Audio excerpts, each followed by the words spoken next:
I'm jerked out of sleep by the sound of a loud bang. My eyes snap open as my heart races, and I instinctively move the upper half of my body as far away from the car door as possible. I search for the source of the noise. When I find it, I feel a now familiar combination of relief and embarrassment fill me. It's just someone else that had come to the rest stop getting back into their own vehicle. I watch the pickup pull out of its space and head back towards the highway as I wait for my heart rate to return to normal. As I do so, check to make sure that there's no one else nearby. I try to rationalize my fear as being natural. I've only been in Montana for a few weeks, and I'm still getting used to it. In fact, this is the first time that I've been to this particular part of the state. Of course I'm a bit jumpy. It's only natural. I cross my arms with the steering wheel and lay my head down on them. It wasn't long ago that I wouldn't have even attempted to lie to myself. It would have been beneath me. I'd been many things, but a liar wasn't one of them. Now I cling to these self-created falsehoods like a drowning man grasping the edge of a life raft. I'm pathetic. I know that I am. I try to muster some sort of anger at that knowledge, but nothing comes.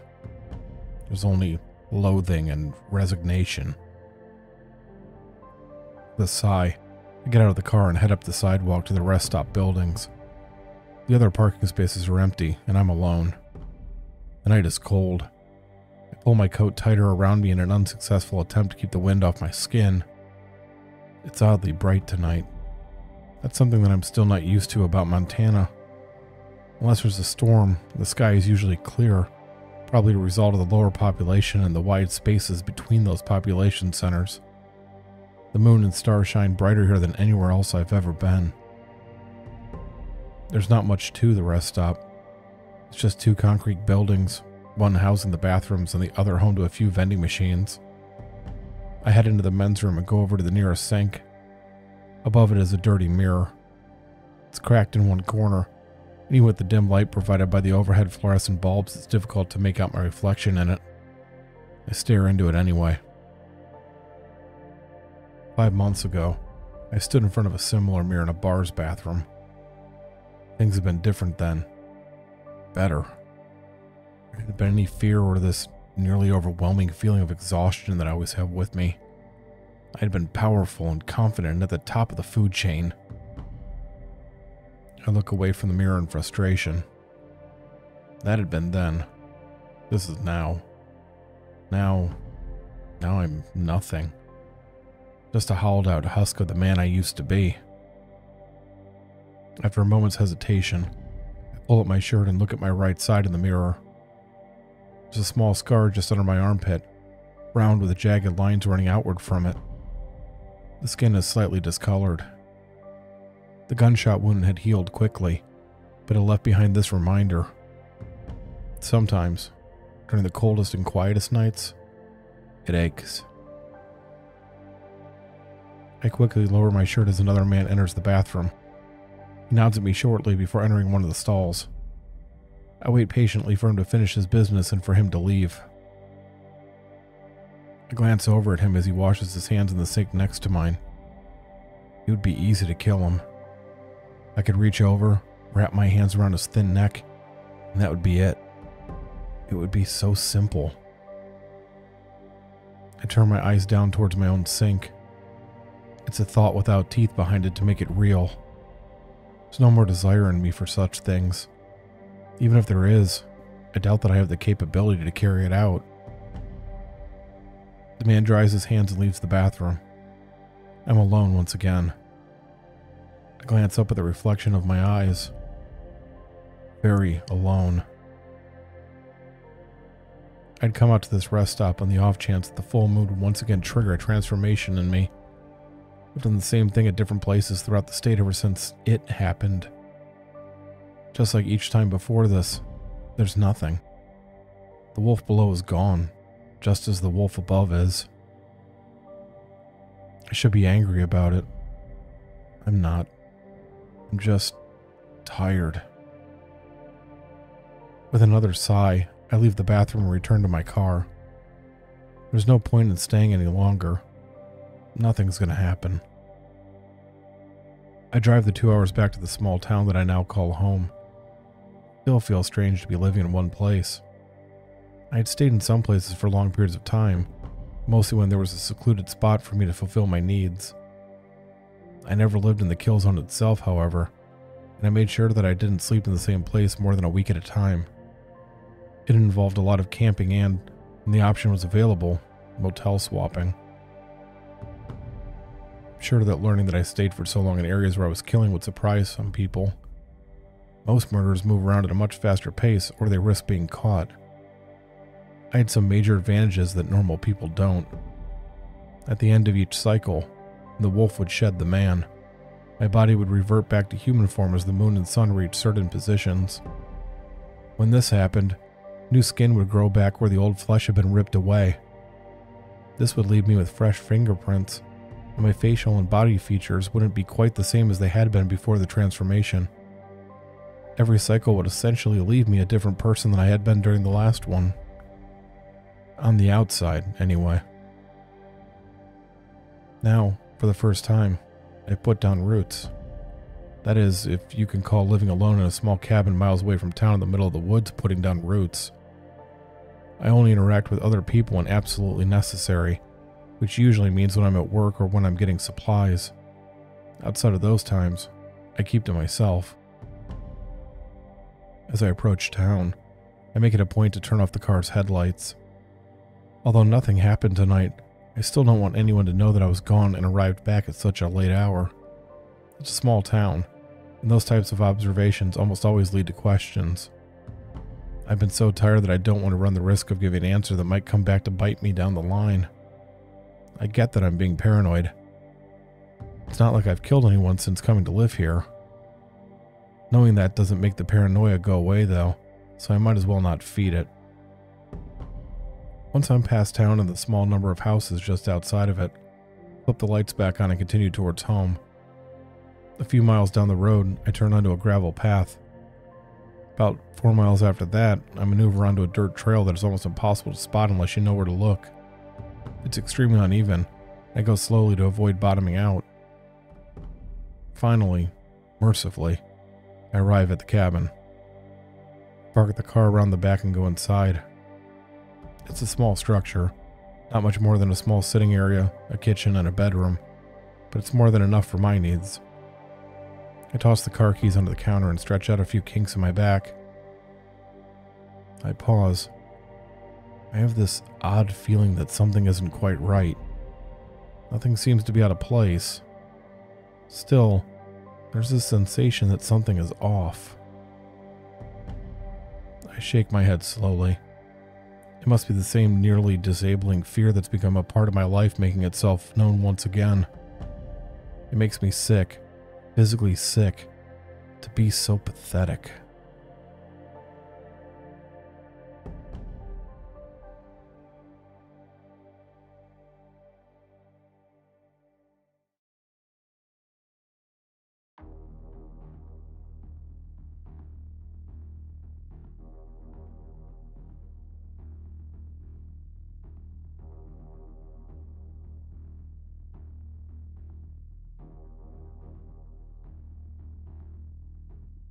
There's a noise from outside.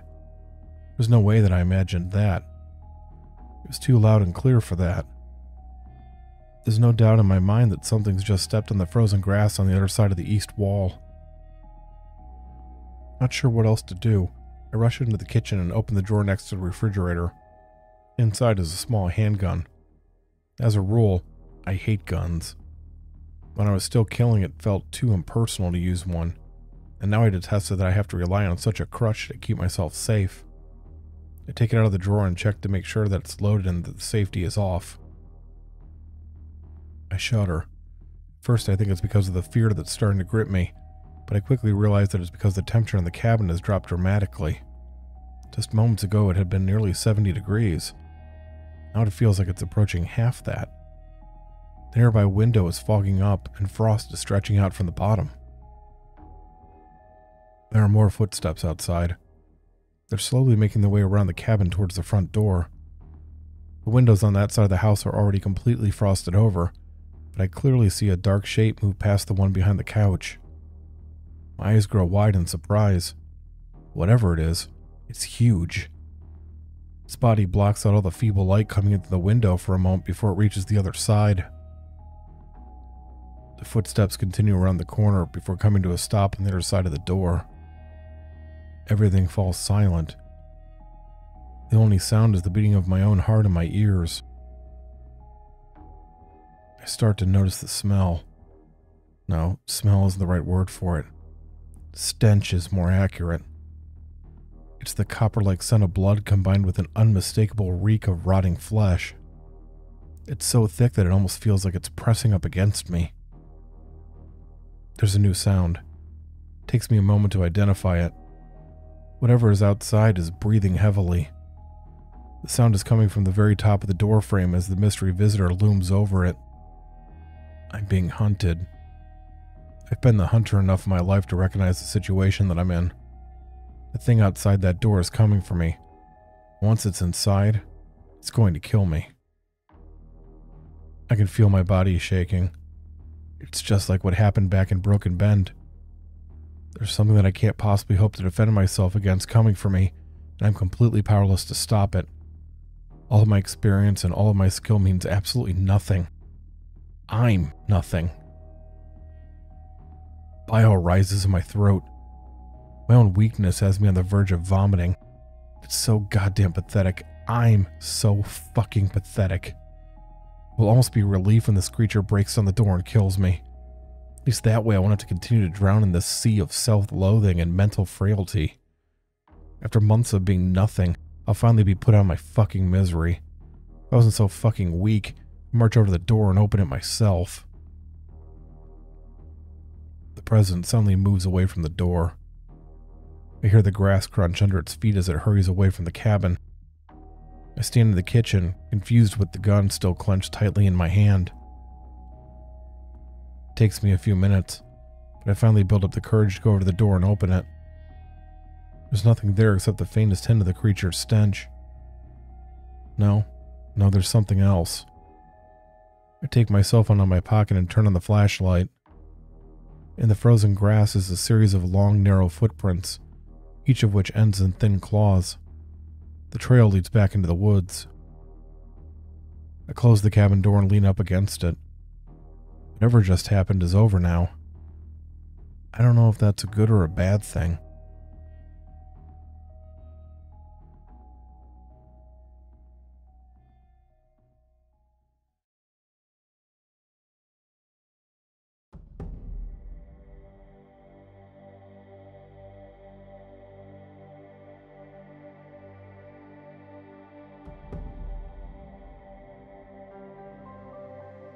I glanced down at my phone.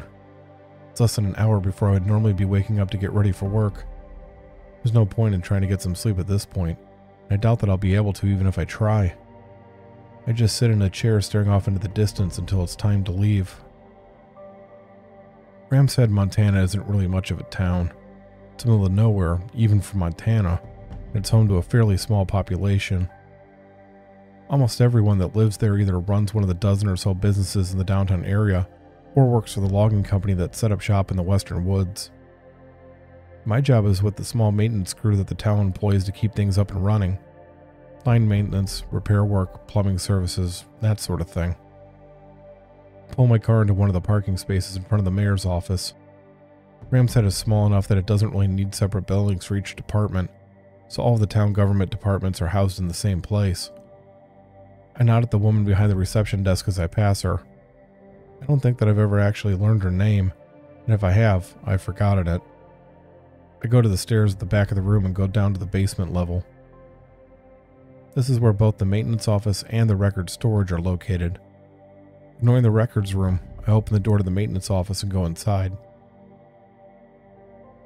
A man named Tom is seated at the single desk, finishing a small stack of paperwork.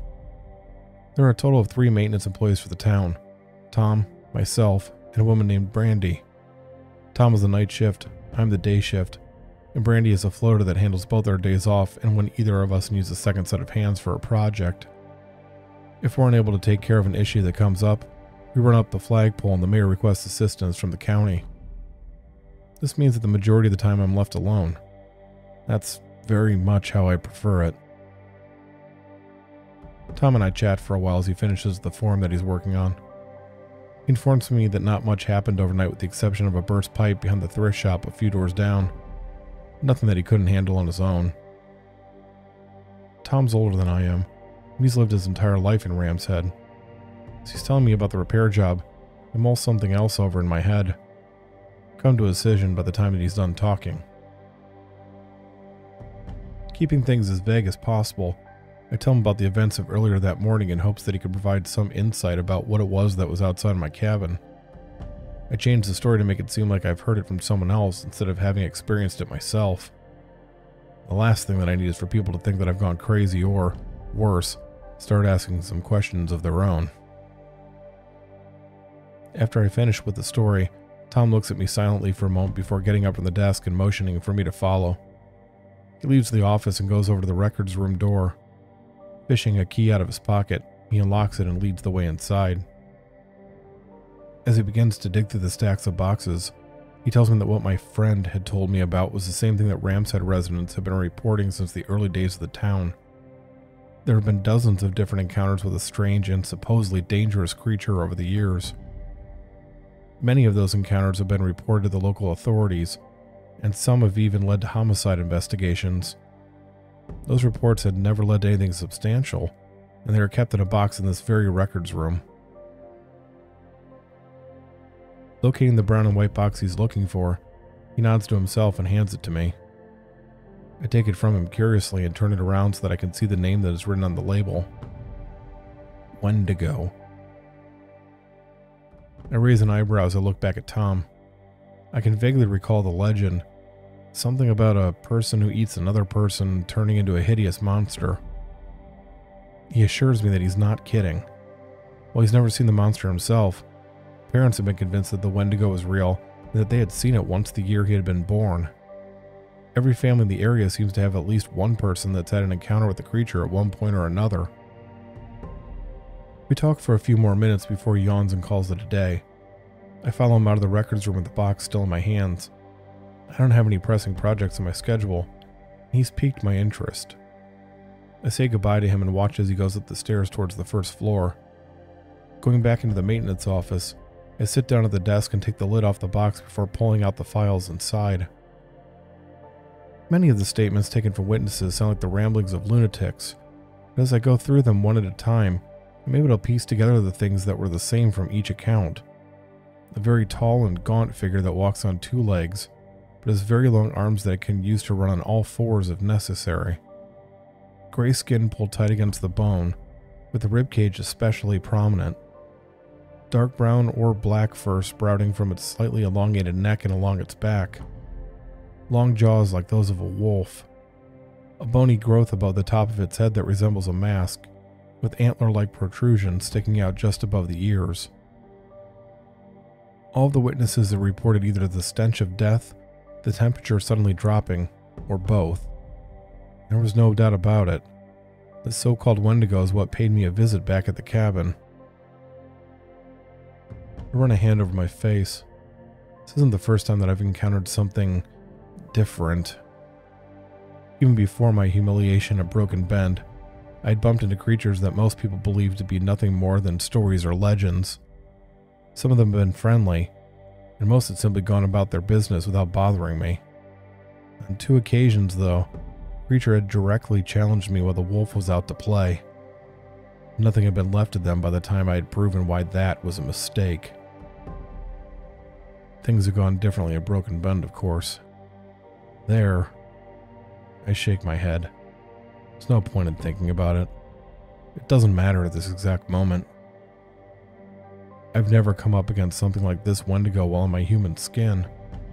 Even if the wolf is still able to come out, and as much as I hate to admit it, I'm seriously doubting that, last night was the full moon. It's roughly another 28 days before the next one. If the Wendigo comes back before then and decides it wants to come inside this time, I'm not going to be able to stop it. I turn on the ancient computer on the desk and go online to find more information about the creature. There's surprisingly little in the way of anything useful. Wendigos are thought to be more spirits than monsters, and those spirits can enter the body of a person that commits cannibalism or possibly through bites or scratches caused by a Wendigo. None of this can be fully trusted, of course. It's the internet. Besides, the legitimate information is mingled with fiction for so long that it's impossible to tell one from the other. The day goes by slowly. I'm even more tired than usual from the events of the previous night, and with there not being much to do, there isn't anything for me to really focus on. The hours seem to drag by. On multiple occasions, I have to stop myself from falling asleep at the desk. The fourth time that I start to nod off, I just let it happen. No one comes down to this part of the building except for the maintenance staff. Everyone else just calls or sends an email instead. I'm awoken by the sound of the office door opening. I quickly sit up straight and blink to clear my eyes. Tom walks in with a smile and informs me that he's here to relieve me. I glance over at the clock on the wall. It's slightly past 6. I've been asleep for over 5 hours. Instead of going to my car, I walk down the street to the small diner. Feeling a bit more refreshed after my longer than expected nap, I was asleep for so long that I missed lunch. The restaurant is almost empty. I'm able to order my meatloaf sandwich to go and be back out on the street in less than 10 minutes. The sun is already low on the horizon, and the sky is painted in shades of dark purple and blue. I take my time walking back to my car. The night breeze is cold but pleasant. After being stuck in the windowless office all day, I'm grateful to be able to suck the fresh air into my lungs. A lot has changed since Broken Bend, but my preference for being outside rather than inside has not.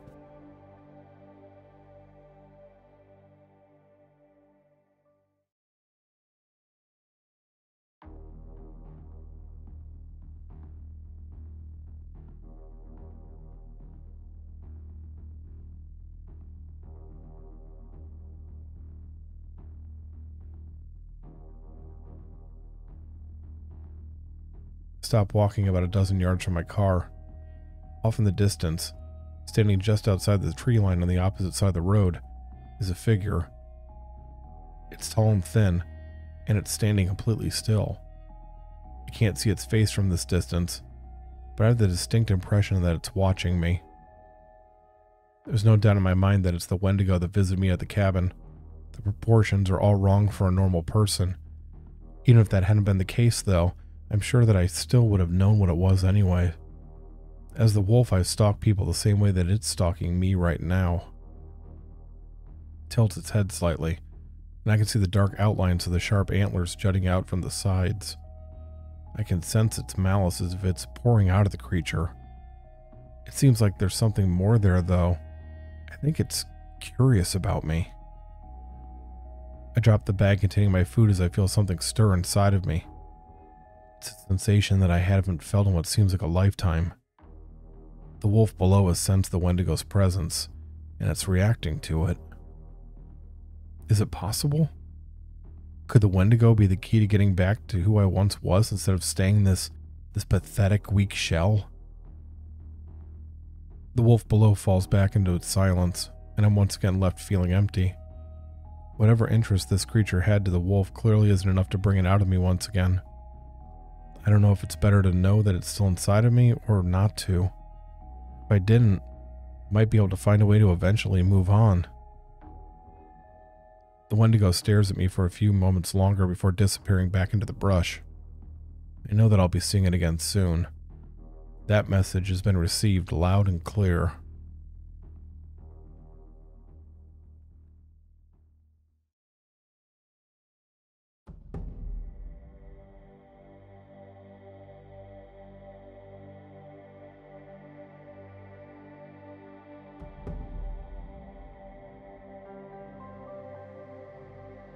I watch the woods for a minute.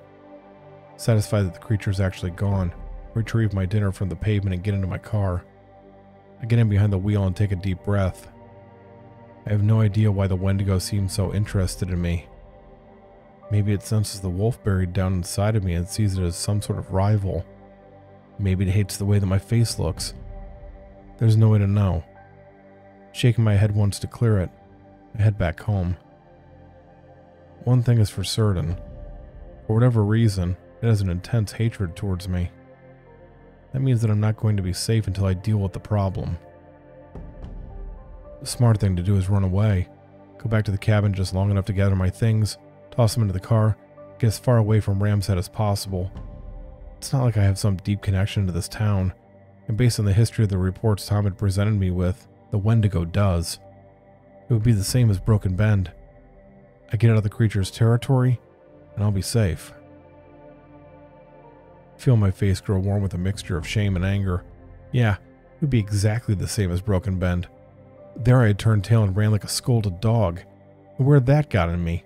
To a town in the middle of bumfuck Montana where I work as a glorified handyman instead of being a god of the hunt that I once was. I shouldn't have run then. I should have stood my ground. I would have been victorious over a great and ancient enemy, or I would have died trying. Either would be preferable to this. Fuck it. I'm not leaving. Let this Wendigo fucker come for me. If I have to do this alone, so be it. It is, of course, much easier said than done. Arriving at the cabin, I get out of the car and immediately head inside. I don't know if the Wendigo is going to visit again tonight, and if it is, I don't know how long I have before that happens. I have to make whatever preparations I can as quickly as possible. There really isn't much that I can do. I make sure that the windows and door are locked, and I scatter knives and other sharp objects around the inside of the cabin to make sure that the one is always close at hand. I also attach a holster to my belt and slide my gun into it. These precautions probably won't make much of a difference, but every little bit helps. Not having much to go off of when it comes to Wendigos, I try to think of what would have slowed me down, even slightly, as the wolf. There isn't much in that particular category. Most of the things that might work aren't readily available to me. I take the heavy iron poker out of the stand by the fireplace. I'm just going to have to make do with what I have. Turn off all the lights and sit down on the couch to eat my dinner. I'm sure that I won't be able to hide in the darkness. At least having the lights off will make it more difficult for the Wendigo to see me moving around from outside. That's the theory anyways. I'm just finishing my food when I hear a noise from outside. It's very faint, and after a few moments I start to wonder if it had just been my imagination. A twig snaps. I definitely heard that. Slowly getting to my feet, I leave the poker on the couch and pull my gun out of its holster. As I do so, I notice that I can see my breath in the air. The temperature in the cabin is rapidly dropping. It's here.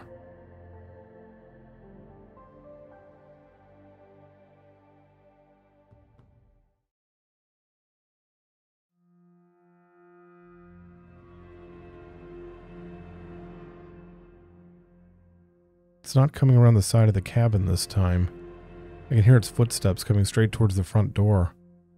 An idea comes to me. I hurry over to the wall opposite the door and open the window.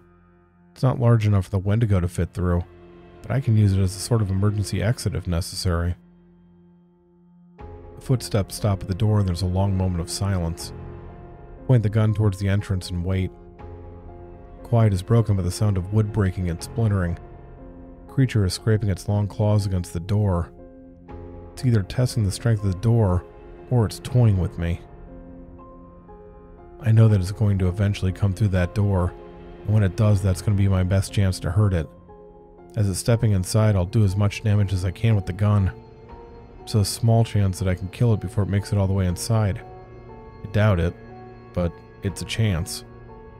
The best I can realistically hope for is to hurt it enough to slow it down, or, best case scenario, scare it away. I hear the heavy breathing on the other side of the door and remember the look it was giving me back in town. This isn't the kind of beast that can be scared off by something like a gun. The door shakes on its hinges as something heavy impacts it from the outside. Looks like the Wendigo is ready to get serious.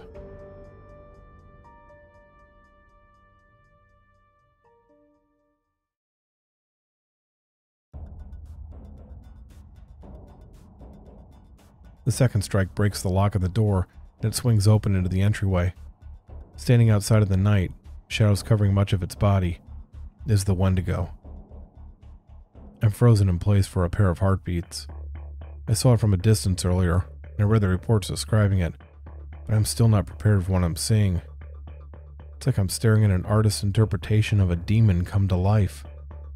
Steam is billowing out of its bone-covered snout-like mouth and nose.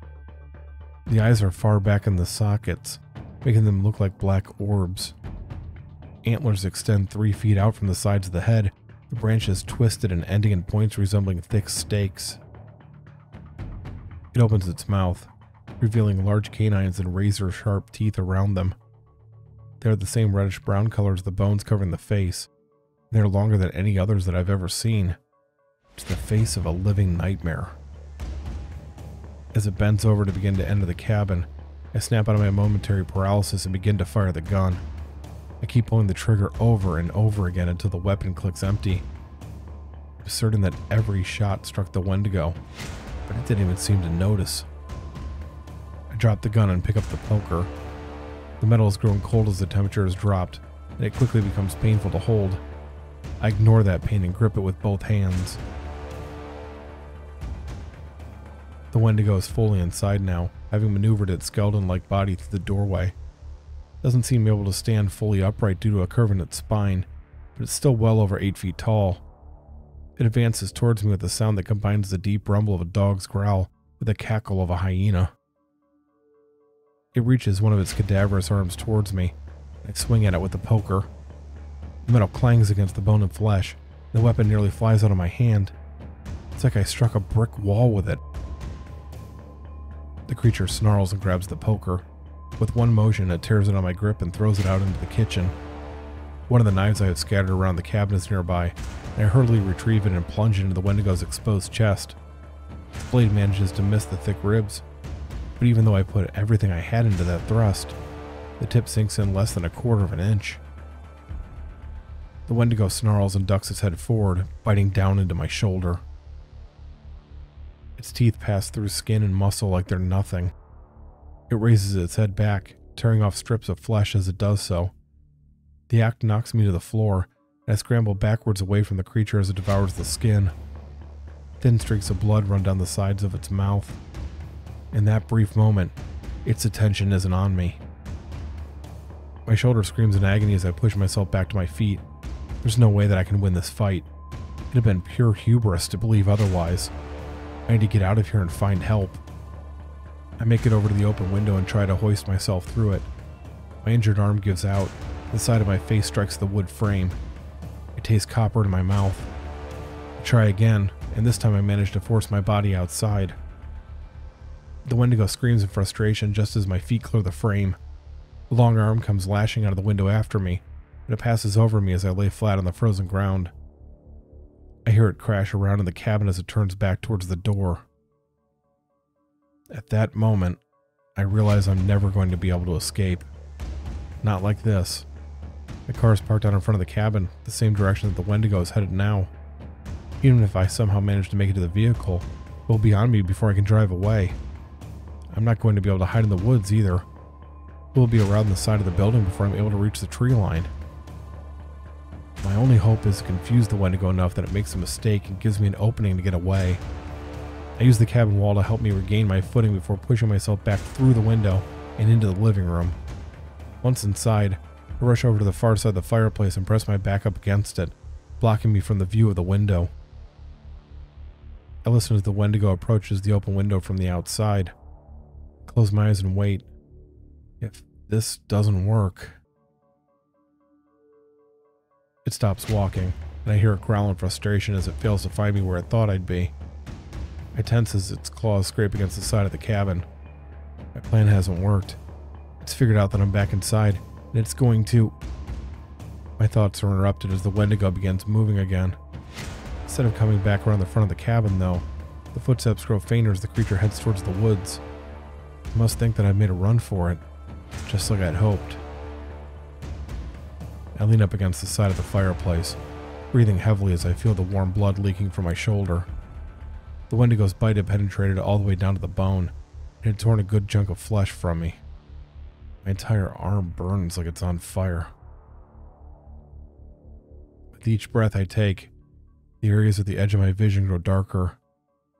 I'm lightheaded and starting to feel like I'm going to pass out. I can't let myself do that.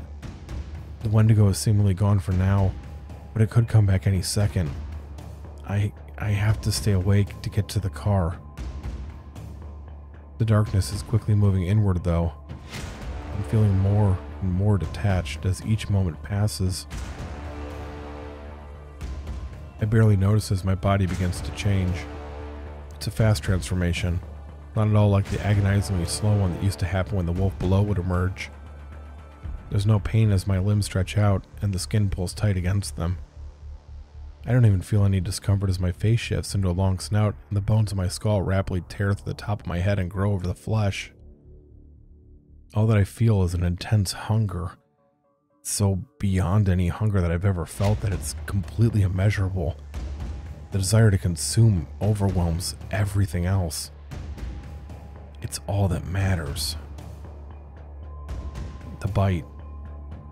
Didn't I read earlier that day that some of the Wendigo legends said that the curse or spirit or whatever can be passed on to another person through a bite or scratch?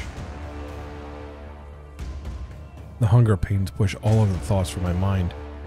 I barely even register that the antlers have finished growing, or that I'm starting to get to my feet. I have to feed. I have to fill this infinite void of hunger inside of me.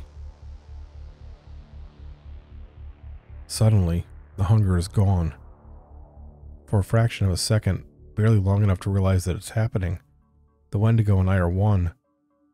I see through its eyes as it takes a step towards the doorway leading outside, and I hear the whispers of the entity that has infected me as it drives my body forward.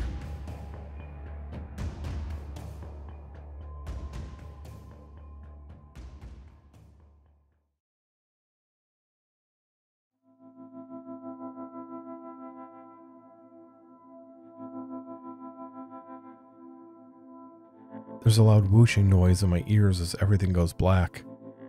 I'm falling through an empty space with no light. I keep going down and down and down and down into the pit. It lasts for so long that I begin to wonder if I'll be falling for eternity. Now I'm at the bottom. There was no transition from the fall to being here.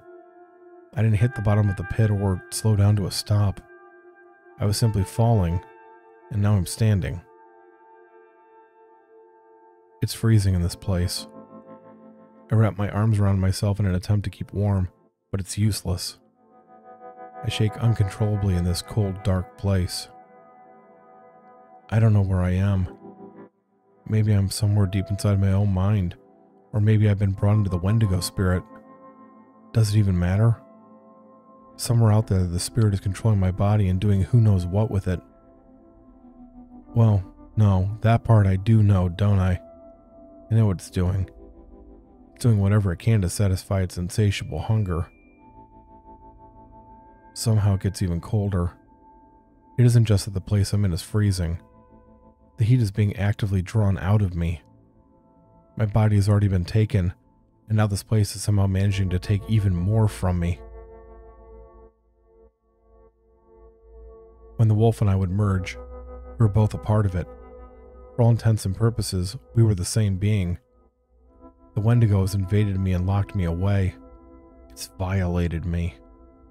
The wolf and I were symbiotic. This creature is a fucking parasite. I grit my teeth as rage begins to build inside of me.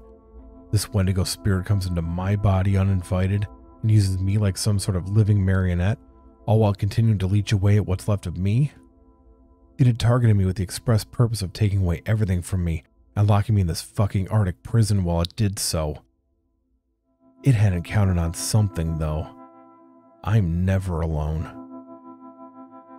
I know you're out there, I call into the darkness, my voice sounding oddly flat as it finds nothing to echo off of. There's no response. I hadn't really expected there to be. You know what this fucker is doing to me, I continue. Doing to us. Are we just going to let this happen? More silence. I snort. You are. You actually are. You're just going to sit back and let this thing bleed us dry until there's nothing left of us. Jesus fucking Christ. There's still no reply, but I sense that something in the darkness has shifted. This is about what happened in Broken Bend, isn't it? Fuck. You know, I was embarrassed by what happened to us there. Humiliated even. For the first time ever, we came across something bigger and badder than we are, and we ran away like a couple of fucking cowards. It was fucking humiliating. I guess it was worse for you though, because apparently you bent over and let that thing fucking neuter you. There's a harsh snarl somewhere in the distance. Oh, that got your fucking attention, did it? Truth hurts, does it? A deep guttural growling becomes audible from somewhere to my left. I turn towards it, ignoring the cold as the temperature once again noticeably drops. We were glorious together, I say as I keep pushing. The perfect killing machine. How many people did we kill? Hundreds? Thousands? Got to the point where I just stopped keeping track. Then we have one bad day, we get our noses bloodied a little by something that we could never have expected, and you turn into a goddamn coward. The wolf roars, its voice filled with rage. 2 pinpricks of red light appear in the darkness as its eyes lock onto me. The lights grow closer as it advances. I recognize that look. I've seen it so many times in the mirror. It's pure, unadulterated, murderous intent. Where's all of this been since Broken Bend? I demand, feeling my own anger growing. Where the fuck have you been? Because here's the truth, you fucking asshole. I didn't give up on us. You did.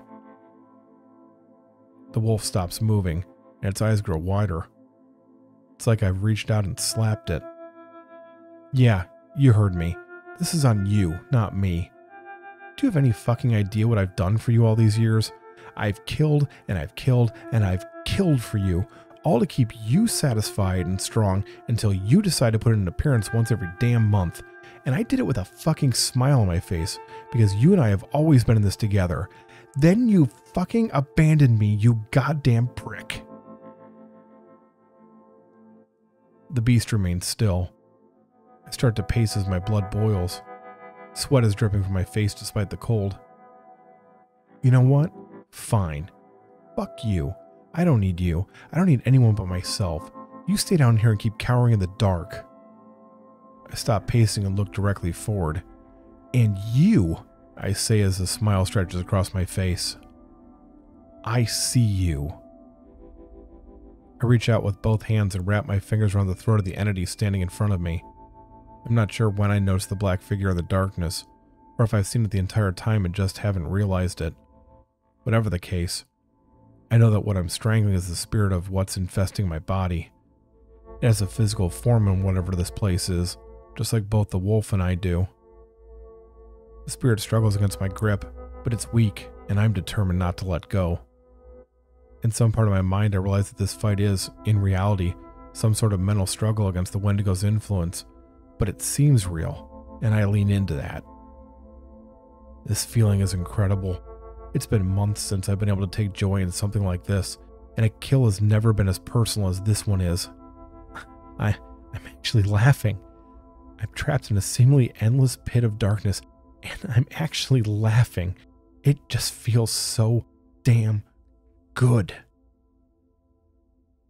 You tried to take everything from me, I whisper as the spirit slowly stops struggling. Now, I'm going to take everything that you have for myself.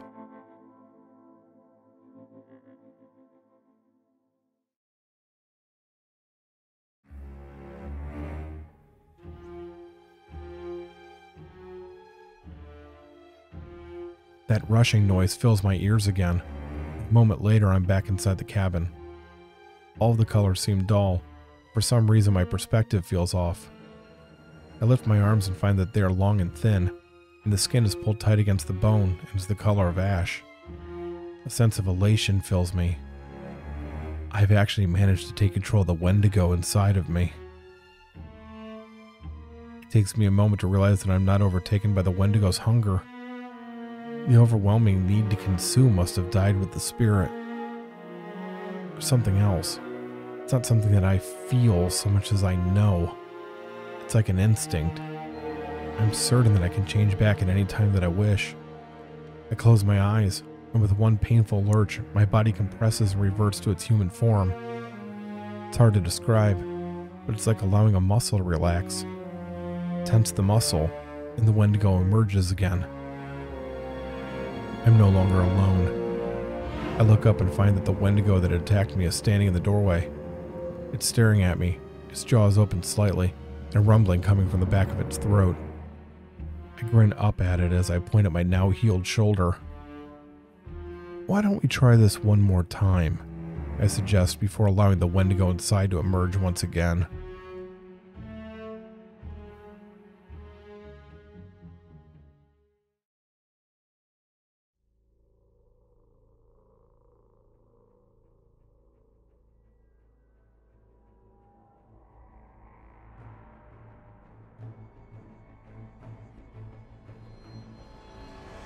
I don't wait for an answer. Instead, I charge straight ahead and crash into it, pushing us both out into the night. I wrap my long arms around it and lift it off of its feet. Even when the wolf came out, I hadn't been nearly this strong physically. I throw the Wendigo into a nearby tree as if it weighs nothing. There's a loud crack as the trunk breaks in half, sending the top of the pine crashing down onto the creature. This feels amazing.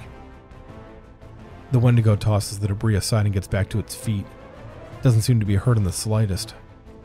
Apparently our bodies are extremely durable as well. Good to know. I quickly figure out the downside of this form as compared to the wolf. While I'm stronger now, I'm slower and less agile. I'm not able to cross the distance between me and the other Wendigo before it's ready for me. It lunges forward and slams me down to the hard ground before stomping down onto my back.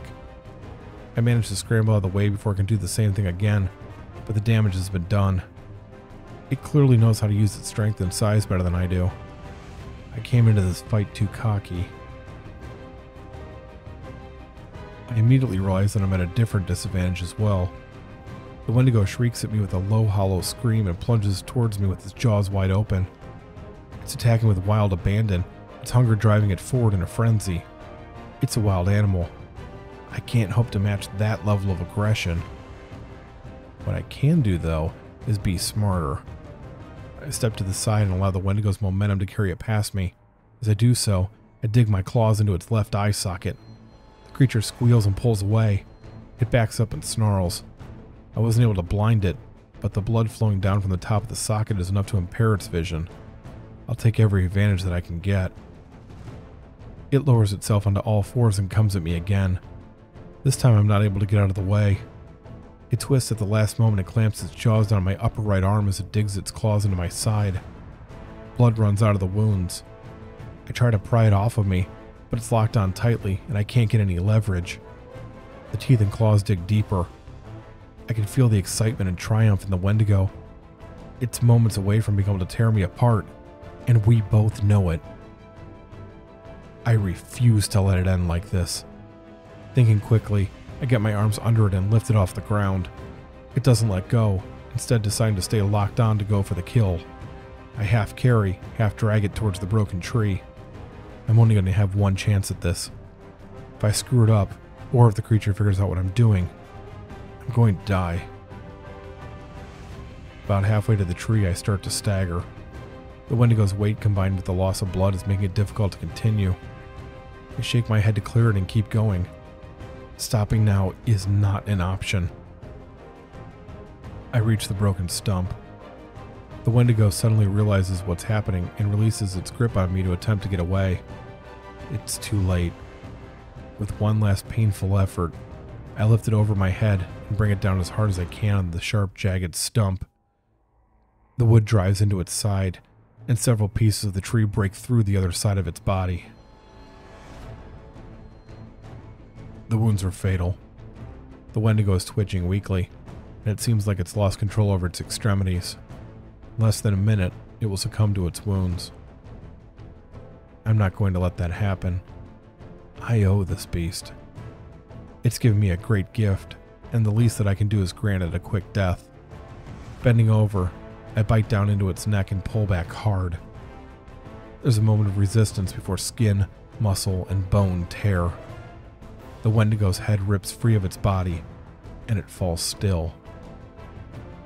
I throw my own head back and roar. This kill is different from all the others. It wasn't some random person. This was a creature built for slaughter. an unnatural hunter that had killed and eaten prey for a long, long time. I had won a life and death battle against it. I'm filled with elation and a sense of new purpose. I want more. No more wasting my time spilling the blood of people that can barely defend themselves. I need more of this. The thrill of proving superiority over another predator. That's the only thing that will satisfy these new cravings that I'm having. I chuckle, the noise sounding unnatural as it comes out of my fang-like jaws. Maybe I haven't fully escaped the insatiable hunger of the Wendigo spirit after all. Maybe my hunger is just of a different nature. Closing my eyes, I ignore the stab of pain as I change into my human form. My wounds are already healing, and the bleeding has stopped. I'm going to take the remainder of the night to rest, and in the morning I'll start making plans. I only know of one place to go to find another predator worth my time. I need to go back to Broken Bend. This time, though, things will be different. I won't be blinded by primal urges. I won't be taken by surprise by what's there. I'll do my research, and I'll learn everything there is to know about the town and the mysterious inhabitant that controls it. Then, and only then, I'll begin my hunt.